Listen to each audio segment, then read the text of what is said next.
Kisah Bupati Pati Sudewo kembali mencuat. Kali ini dengan pengembalian uang 720 juta rupiah yang diduga terkait kasus suap proyek pembangunan dan pemeliharaan jalur kereta api di Direktorat Jenderal Perkeretaapian Kementerian Perhubungan. Meski langkah ini mungkin dianggap sebagai upaya pencucian dosa oleh sebagian pihak, Komisi Pemberantasan Korupsi dengan tegas menyatakan bahwa pengembalian dana tersebut tidak menghapus jerat pidana.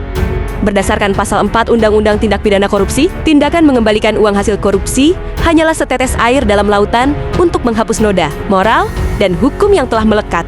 Kasus ini menggambarkan pola klasik dalam dunia korupsi di Indonesia. Pejabat publik yang terjerat skandal berupaya meredam sorotan dengan mengembalikan hasil jarahan seolah itu cukup untuk mengelabui hukum dan publik. Sudewo, yang pernah berkuasa sebagai anggota Komisi Kelima DPR RI, diduga memanfaatkan posisinya untuk meraup keuntungan dari proyek infrastruktur strategis senilai 143,5 miliar rupiah. KPK bahkan menyita 3 miliar rupiah dari rumahnya. Meskipun ia bersikukuh bahwa uang tersebut berasal dari gaji dan usaha pribadinya, pernyataan ini tentu saja sulit diterima akal sehat ketika fakta di persidangan mengungkap aliran dana dari PT Istana Putra Agung yang jelas-jelas terkait kasus suap. Yang lebih memprihatinkan, kasus ini bukan sekedar soal angka. Ini adalah cerminan dari mentalitas pejabat yang memandang jabatan publik sebagai ladang untuk memperkaya diri, mengorbankan kepercayaan dari rakyat. Publik Pati yang baru saja menggelar demonstrasi menuntut pemakzulan Sudewo akibat kebijakan kenaikan PBB yang kontroversial, kini dihadapkan pada realitas pahit. Pemimpin mereka tidak hanya dianggap arogan, tetapi juga terseret dalam pusaran korupsi.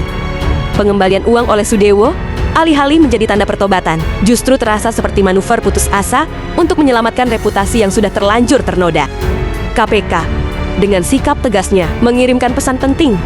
Korupsi bukanlah dosa yang bisa ditebus dengan sekadar mengembalikan uang. Hukum harus tetap berjalan, dan Sudewo, yang diduga terlibat tidak hanya dalam proyek Solo Balapan Kadipiro, tetapi juga proyek lain di Jawa Barat dan Makassar, harus menghadapi konsekuensi penuh. Pertanyaan besar kini menggantung. Apakah kasus ini akan menjadi titik balik bagi penegakan hukum yang adil atau sekadar episode lain dalam drama korupsi yang terus berulang? Publik menanti jawaban. Bukan hanya dari KPK, tetapi juga dari sistem yang terus membiarkan pejabat seperti Sudewo berkuasa tanpa kendali.